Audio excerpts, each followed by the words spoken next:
Hi everyone, my name's Anne-Marie. Welcome to FabScraps card making project number 22. Today we're going to be using the Antique Elegance Collection, which is one of the two collections that we're alternating using until the new collections come out later in the year. And this is such a beautiful collection. The card that we're going to make doesn't need a lot to it. It looks like it's had quite a lot done to it, but when you see it put together and you think, there isn't a great deal. Everything I use I shall put in a detailed list on my blog, so please be sure to check it out. I also include lots of photos of both the front and the inside of the card, because then that way that can jog your memory or make you think, oh, I could do that, and you can just refer back to the photos. I love hearing from you, and don't be put off if just because it's today's card, it's actually a wedding card. Don't be put off and thinking, oh, I have to make it as a wedding card. No, you don't. You would be able to substitute the actual, I've used a wedding day stamp that I have in my stash. You could substitute it and use whatever you have, whether it's birthday, get well soon, you name it. However, I also think this card would be ideal for a gentleman. Instead of using the floral side of the actual Antique Elegance cardstock, you could turn it over and use the darker pattern, and then that way it will tone in, it will still tone in, and instead of all the florals you will have the darker colour and it will still work. And I really like this card. I think it's the centre image that really just does this whole card the justice, and it just works. I want to know what you think, because I think you might agree with me and say yes, it is that image that just makes it look so lovely. So please check the blog out, give me the thumbs up if you enjoy the videos. The Antique Elegance Collection is still available, as far as I know, to purchase in a fab box. So if you're thinking about a Christmas gift, don't delay, because it's got to have time to get there. Once you place your order on my blog, it goes straight through to FabScraps. They will send you an invoice for the actual collection. It includes shipping, and then you pay, and then they will send it out. Simple as that. So sit back, relax, and let's have a look at today's gorgeous project. So for today's project, we're using the Antique Elegance Collection C118 from FabScraps. I'm going to be using a base card of a 7x5 inch card. I've already stamped the back with my handmade by rubber stamp and added my name and Fab22, because that's what number project we're on for FabScraps. I'm going to use my bone folder, as always, to make sure we've got a nice sharp crease along the side of the card. Now, as always, we're going to make the inside first, but I'm just going to put the card to one side because I'm going to work out of the card first. I've taken a layer of cardstock, which is ivory, and I've cut it to about 1/4 inch smaller than the actual card size. I've stamped it with the words congratulations twice, top and bottom, and then I've inked the edges of the actual layer with a black permanent ink. So I haven't blended it or anything, I've just tapped the ink pad along the edges. Now I think this idea is absolutely ideal for anybody that has card scraps. Whether you are a scrapbooker, a card maker, or a paper project creator, if you have scraps, this is a great idea. I've taken the layer, and then I've taken one tiny piece of card that has pattern on it, and I've torn 4 corners. And believe me, they are just little scraps. I've then taken them through my Xyron machine to be able to get edge-to-edge adhesive, and all I'm going to do is add them to the corners of my cardstock. And I've not been careful tearing them. I've not tried to make them the same size. I've not even kind of made sure they all had the same pattern on, because it just, you know, it just works. That's the thing. It's just something a little bit different. And if, like me, you have a big box of scraps and you think, I can't possibly bear to throw them away, what can I do with them? This is a great idea. So I've used Antique Elegance paper for our corners, and I've used such a tiny amount that it's enough that it's going to work with the actual card, and that it's going to tone in with everything else. But yet, how quick and easy was that? No measuring, no cutting, just tear corners and run them through the Xyron machine. So now I can add the full insert into the card. Now, the stamps I've used are just stamps out of my stash, so you could use anything, and you know, just go with whatever you think. Mine say congratulations, because I'm thinking this is going to be more of a wedding card. So now our insert has so much room in the middle for a nice long message, especially for a wedding. That would be great. And it is going to match in.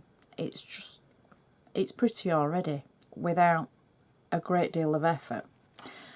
So now we can turn our attention to the outside of the card. I'm using my bone folder again to make sure that that edge is nice and sharp.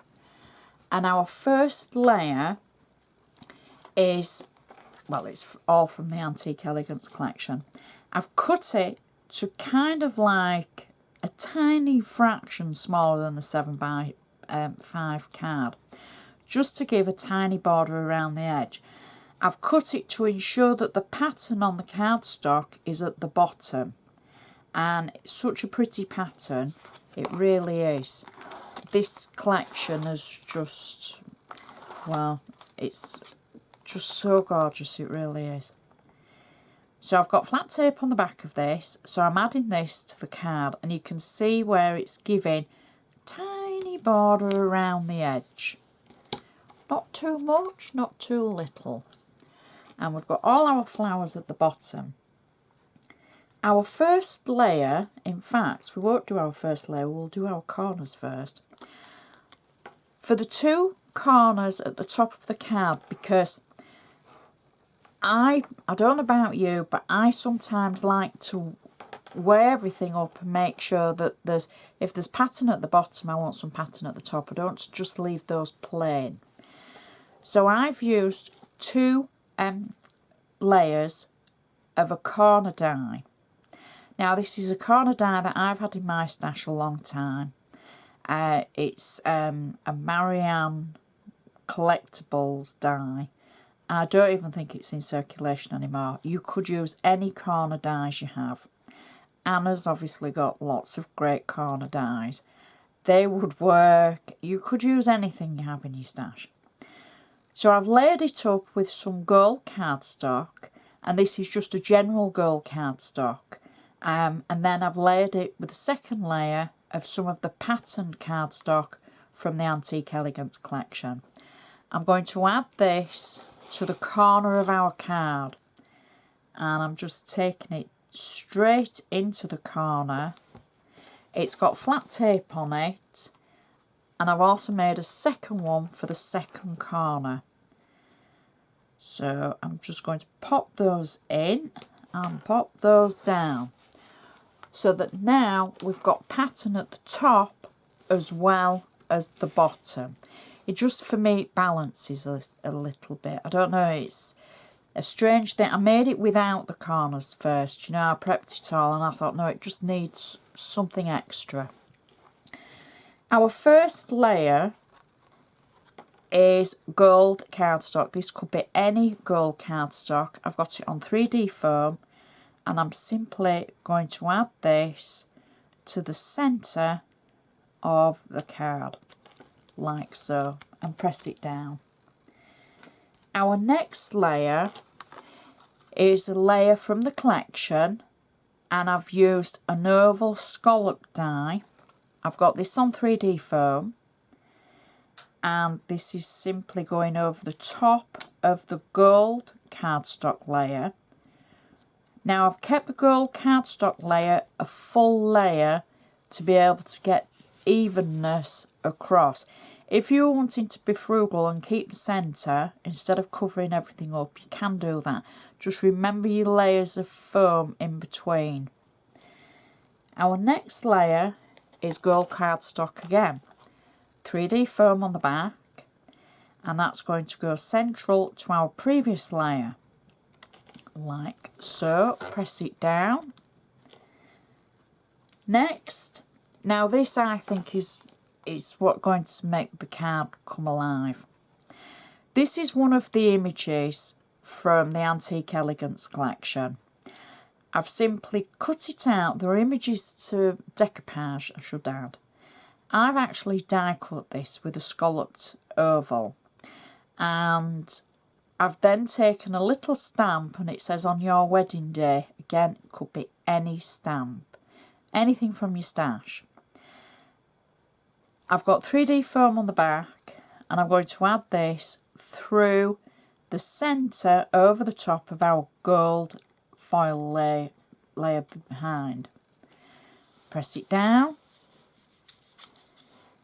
Next, I've used, now this was a Spellbinders die to make a paper bow, and I've used the Antique Elegance Collection, and I've simply got 3D foam on the edges and tape at the bottom, so it's going to sit at the top of our hanging heart on the chain of the watch, like so. There we go. Press that down, not too much because I don't want to squash the bow.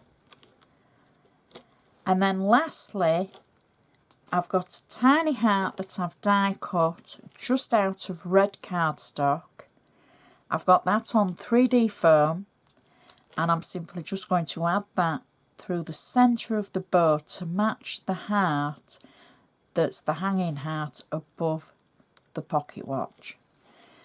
And that is our card finished. Now, I've not done any fancy cutting, no fancy decoupage, no fancy, well, I was going to say no fancy die cutting. The only fancy die cutting is the two corners.